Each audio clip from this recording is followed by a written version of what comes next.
प्रभागातील रखडलेला विकास घडविण्यासाठी युवराज गायकवाड पुन्हा एकदा निवडणुकीच्या रिंगणात. मागे लागून त्या गोष्टी करून घेणं गरजेचं आहे. आरोग्याविषयीचं आपलं विजन थोडक्यात. आरोग्याविषयी माझं विजन हे फार चांगलं आहे. कारण आमचे नेते आदरणीय जयंत पाटील यांच्या मार्गदर्शनाखाली आम्ही गेली 15 वर्ष झालं आम्ही आरोग्य शिबिराच्या माध्यमातून म्हणजे डोळ्याच्या ऑपरेशन पासून हार्टचं ऑपरेशन असेल, कॅन्सरचं असेल, कुठलेही ऑपरेशन असू दे ते आम्ही मोफत करतो. त्यासाठी आमची टीमच वेगळी आहे, आरोग्याची टीमच आमची वेगळी आहे. तर माझ्या भागातल्या कुठल्याही नागरिकाला आर्थिक खर्च दुर्बल न बसता, घटका न बसता जे पंतप्रधान ह्याच्यामध्ये जे योजने म्हणजे शासकीय योजने महात्मा असतील किंवा आणि ज्या योजना आहेत त्या योजनेमधून जर त्यांना मदत मिळवून देणे, तर त्याच्या व्यतिरिक्त जयंत पाटलांच्या नेतृत्वाखाली जे आमचं आरोग्य शिबिर आहे त्या माध्यमातून लोकांना सगळ्या आरोग्य सेवा मोफत मिळवून देण्याचा माझा प्रयत्न आहे. पण या घडून येत म्हणून याच्यासाठी काय आपल्या शिबिर घेता येतील, महिलांच्या मधलं होमिओपॅथीचं प्रमाण कसं वाढता येईल, आता महिलांच्या मध्ये वाढणारं कॅन्सरचं प्रमाण आहे किंवा मुलांच्या मध्ये व्यसनाधीन असल्यामुळं त्यामध्ये कॅन्सरचं प्रमाण वाढण्यासारखं आहे.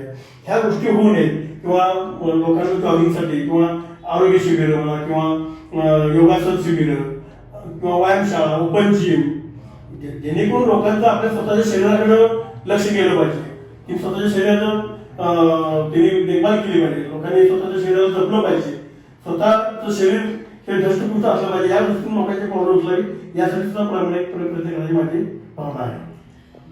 मधला काळ आपण पाहतोय की 2019 महापूरचा फटका जो सांगलीला बसला, त्याचप्रमाणे 2021 मध्ये देखील महापूर होता आणि त्याच दरम्यान 2020 मध्ये कोरोनासारखं थैमान या पूर्ण जगभराला कोरोनाने थैमान घातलं होतं आणि तो पुढं काळ तसा 2021च्या शेवटपर्यंत राहिला. तर या काळातलं आपलं कार्य काय? प्रामुख्याने 2019ला जो पूर आला तो फार मोठ्या प्रमाणात पूर आला. त्याचा फटका जरी या भागाला बसला नसला तर या भागाच्या मागच्या बाजूला फटका बसला. तर त्या काळामध्ये काही प्रामुख्याने फटका बसला म्हणजे गाव भागातली जी लोक होती किंवा ज्या पूरपट्ट्यातली जी लोक होती ती सगळी लोक इकडे स्थलांतरित झाली. म्हणजे माझ्या भागातल्या लोकसंख्येवरती त्याच्यातला 30-40% भार हा वाढला गेला.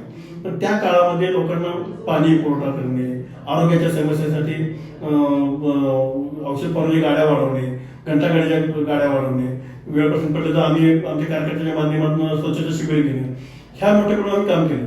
त्याचमध्ये कोविड ज्या वेळेला चालू झाला, मला वाटतंय की 22 मार्चला कोविड लॉकडाऊन चालू झालं. अचानक लॉकडाऊन सरकारनं जाहीर केल्यामुळं लोकांच्या घरामध्ये अन्नाचा तुटवडा होता, बऱ्याचशा गोष्टी तुटवडा, काही काही पैसे नव्हते, अशी परिस्थिती असताना त्यावेळेला माझ्या युवराज गायकवाड विचार मंचाच्या वतीनं जे मला शक्य झालं, मग धान्य वाटप असेल, गहू तांदूळ वाटप असेल किंवा बटाटू कांदा किंवा कोबी फ्लावर, त्यावेळेला आपली भाजी मंडळी जनसेवेचे जे अध्यक्ष आहेत शंभराज कारकर यांनी मला त्यावेळेला फार मदत केली. त्यांच्या माध्यमातून मला फळं असतील, भाजीपाला असेल फार मोठ्या प्रमाणात मिळाले. इव्हन त्यांच्याकडे त्यावेळेला स्वाभिमानी दूध संघाची त्यांच्याकडे एजन्सी होती. त्यावेळेला मला भागात दुधाचा तुटवडा फार मोठ्या प्रमाणात होता किंवा काय काय ज्येष्ठ नागरिकांना फळाशिवाय त्यांच्या दिवसाचा आहार पूर्ण व्हायचा नाही. तर त्या लोकांसाठी सफरचंद असतील, केळी असतील, ही फळं मोठ्या प्रमाणात टॅम्पोन मागून लोकांच्या दारापर्यंत आम्ही पोच केली. त्याचप्रमाणे माणसाची ह्युमिनिटी पॉवर वाढावी किंवा सर्दी खोकला माणसाला होऊ नये. त्यावेळेला माझे जवळचे मित्र डॉक्टर आशिम उद्धम यांच्या प्रेस्क्रिप्शननं त्यांनी काही मला 3-4 गोळ्या लिहून दिल्या होत्या. त्या गोळ्या 540 रुपयाला 5 दिवसाचा त्याचा कोर्स असायचा. त्या गोळ्या आम्ही 750 कुटुंबांना आम्ही त्या गोळ्या लोकांच्याकडे पोच केल्या. ज्यांच्याकडे आर्थिक परिस्थिती होती त्या लोकांनी पैसे दिले, त्यांच्याकडे आर्थिक परिस्थिती होती अशा लोकांना आम्ही मोफत दिल्या.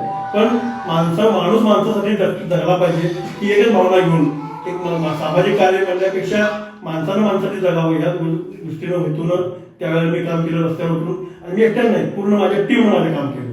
माझ्या टीमचे 25-30 कार्यकर्ते असतील. इव्हन मला डॉक्टर वैभव मानेंचे तेव्हा बैठले होते, डॉक्टर वैभव मानेंचं मला फार सहकार्य मिळालं. बऱ्याचशा लोकांनी मला त्यावेळेला अनेक लोकांचे असे हात मला त्यावेळेला माझ्या पाठीमागत होते की या लोकांच्यामुळं मी अनेक प्रश्न त्यावेळेला सॉल्व्ह करू शकतो. हे आपल्यासोबत आज जोडले गेले होते युवराज गायकवाड. राष्ट्रवादी शरदचंद्र पवार गटाकडून त्यांनी आता सर्वसाधारण पुरुष ड गटामध्ये उमेदवारी मागितलेली आहे. आमच्या सांगली प्रहार टीमकडून त्यांच्या या भावी वाटचालीस आणि विकासाच्या विजनसाठी खूप खूप शुभेच्छा. मी कॅमेरामन विनायक सह सांगली प्रहारसाठी मुख्य संपादिका नीता पाटील.